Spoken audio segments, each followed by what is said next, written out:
Hello and welcome. I'm Gina Shakespeare. Thank you for joining me on another episode of Declassified. Today we are going to discuss Attorney General William Barr, how he showed up in Italy with US Attorney John Durham and how it caused mass media panic. That's right, full-blown panic ensued in the fake news media when it was announced that US Attorney General William Barr was in Italy meeting with government officials about the role of Italian intelligence in what has become known as Russiagate, the FBI's investigation into the Trump campaign during the 2016 election. That panic only intensified when it was revealed that not only had Barr been meeting with Italian officials, he had also been in contact with the governments of the United Kingdom, Australia, and Ukraine, and that he brought John Durham with him on his latest trip. Now, you may recall that Durham is the US Attorney for the District of Connecticut, who was tapped by Barr to investigate the origins of the DOJ's and FBI's counterintelligence investigation of the Trump campaign. Now, the New York Times quickly put out a story decrying Trump's call with the Australian Prime Minister. The lead for the New York Times story read, "The discussion was another instance of the president using American diplomacy for potential personal gain." Well, excuse me. This president spent the first 2.5 years of his first term under a dark cloud of suspicion of being a Russian agent and a traitor, and the entire country was put through that fiasco based on what is now known to have been a hoax. How that hoax was created is something that demands investigation, even if the mainstream media that spent more than 2 years relentlessly hawking that hoax doesn't think so. The Washington Post also quickly published an article which appears to be an attempt at damage control. This is what the Washington Post article states.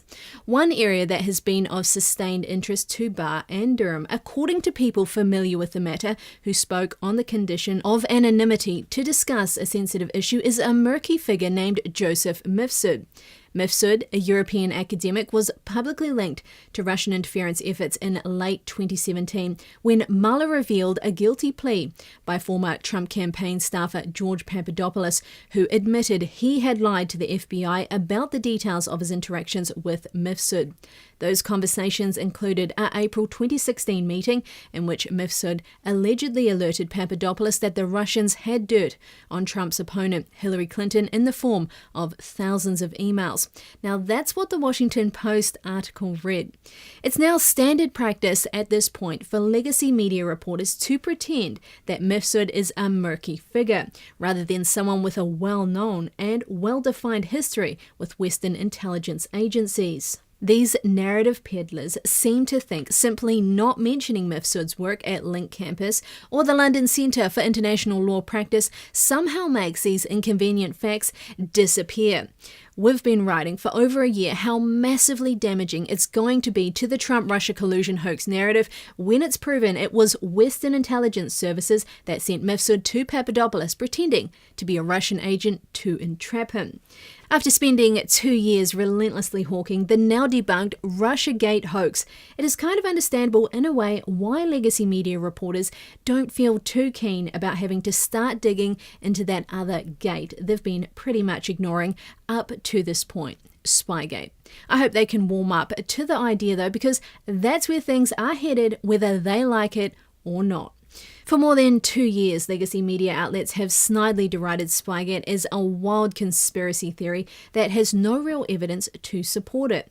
Although they have been forced to tacitly admit that Hillary Clinton funded the creation of the Steele dossier and its dissemination across various media outlets and federal agencies by her paid political operatives at Fusion GPS, it's considered an absurd right-wing talking point that any of these fake allegations were utilized by any of these federal agencies to start investigations of the Trump campaign in 2016. In fact, because the Epoch Times has been avidly following the publicly revealed evidence of Spygate from the beginning, legacy outlets have used that as a reason to discount the legitimacy of the Spygate scandal itself.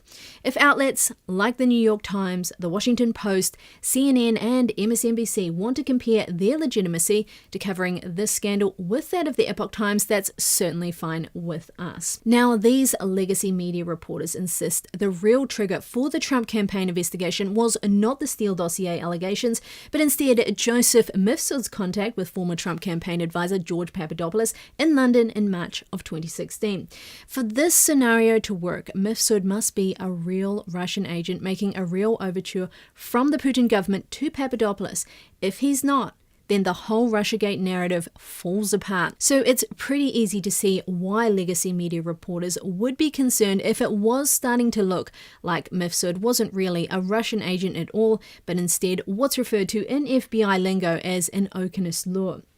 If evidence ends up showing Mifsud was working for the FBI and reached out to Papadopoulos as part of a Western-run intelligence sting, and then US officials decided after the fact to throw him under the bus and claim to the Foreign Intelligence Surveillance Court, to the Mueller Special Counsel and to the news media that he was a real live Russian spy. Imagine the implications of that. Famed spy novelist John le Carré could have probably written something this good, but he'd have had to really work at it. Needless to say, it's apparent that Barr and Durham have managed to get hold of the mainstream media's attention with this trip to Italy and elsewhere. And with the latest DOJ Inspector General report expected soon, developments in Spygate could start coming fast and furiously. Another excellent story written by our Epoch Times contributor Brian Cates. You can follow Cates on Twitter at Draw and Strike. If you haven't subscribed to Declassified, please consider doing so. We'd love to have you here, and don't forget to hit notifications. From all of us, thank you so much for watching, and we'll see you soon.